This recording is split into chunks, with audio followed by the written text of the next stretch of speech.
Nous examinons ici une proposition de loi qui a été déposée en réaction à un événement, la reprise du Journal du Dimanche par le groupe Bolloré et le départ massif de journalistes après 6 semaines de grève historique contre la nomination de Geoffroy Lejeune, venu de Valeurs Actuelles.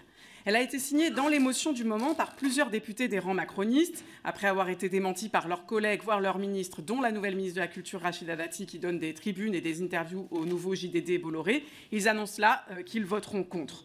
Je vois donc surtout dans cette proposition de loi une occasion, après celle sur la concentration dans les médias que nous avions portée en 2022 lors de notre journée d'initiative parlementaire, de mettre la représentation nationale devant ses responsabilités sur un sujet crucial pour notre démocratie, l'indépendance des médias à l'égard des pouvoirs économiques et aussi politiques. L'occasion de parler d'un système médiatique à revoir, à mon sens, de fond en comble. Alors, de quoi l'affaire JDD est-elle le nom?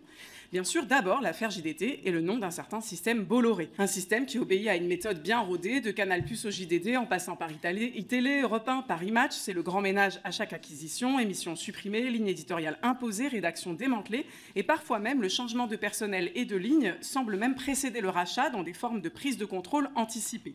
Le système Bolloré, c'est aussi un intérêt économique bien compris, bien défendu. Sur C8, un député se voit insulté par Cyril Hanouna devant des millions de téléspectateurs quand il ose évoquer les affaires judiciaires de Bolloré en Afrique.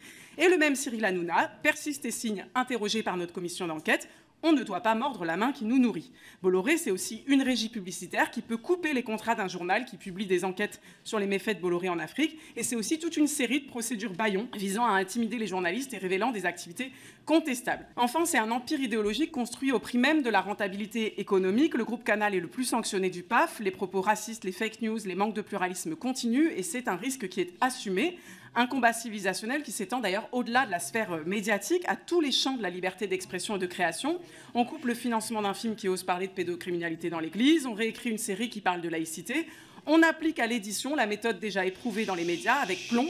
Et maintenant, Fayard, dont la présidente est limogée pour la remplacer par l'éditrice de Zemmour, ce même Zemmour à qui on a offert la moitié du temps de parole de TMP.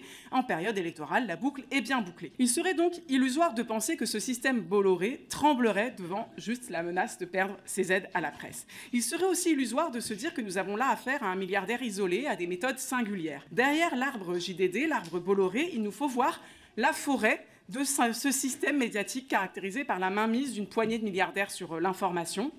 8 milliardaires, 2 millionnaires qui possèdent 81% des quotidiens nationaux, 95% des hebdomadaires nationaux généralistes. Et ces milliardaires s'échangent les médias comme on se passe le sel. Bernard Arnault de LVMH possède déjà Le Parisien, Les Échos, Radio Classique, une partie de Challenge, y compte racheté Paris Match au groupe Lagardère, lui-même racheté par Bolloré.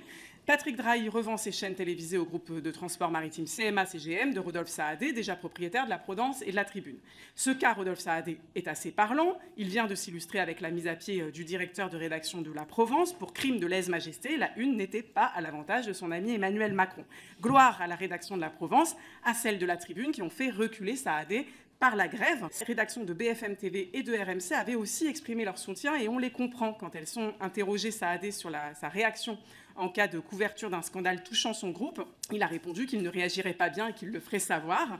Et donc, au-delà du pouvoir pour les rédactions de nommer le responsable de rédaction, se pose la question du pouvoir de dire non au rachat par un actionnaire et d'exiger de véritables garanties d'indépendance. Donc, le groupe LFI-NOIPES votera évidemment favorablement à ce texte, qui peut constituer une petite avancée, mais il défendra des amendements répondant à un certain nombre de limites de ce droit d'agrément, que ce soit en matière d'aide à la presse, directe et indirecte, pour que le droit d'agrément ne dépende pas de cette histoire d'aide à la presse, pour la remise en cause de ces aides à la presse qui ne sont pas ici interrogées, et aussi, plus fondamentalement, sur le statut des rédactions de journalistes.